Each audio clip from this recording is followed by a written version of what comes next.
皆さんこんにちは。今日はタイヤ交換していきたいと思います。もう雪が降ってるんでスタッドレスタイヤにしないといけないんですよね。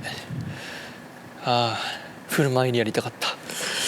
というわけでタイヤ交換していきます。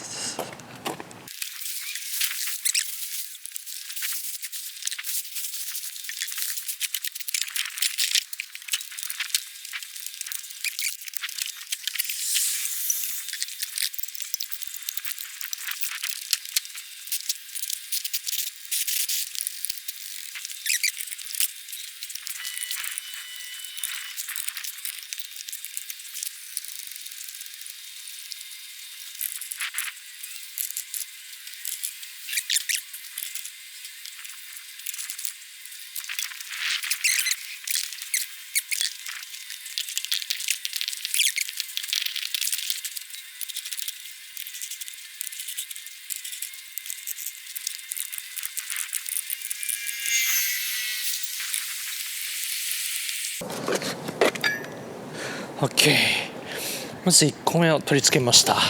こんな感じでやっていこうと思います。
というわけでタイヤ交換終わりました。もう寒すぎ、もうやるしかないからね。雪降っちゃったらタイヤ交換しないと走れないしね、どこにも行けないから疲れた。い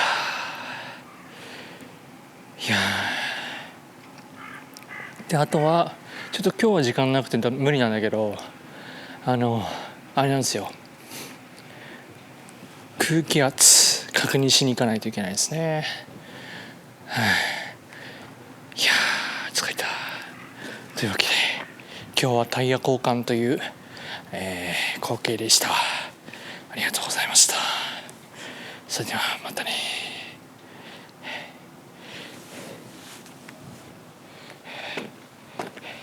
疲れたぞ。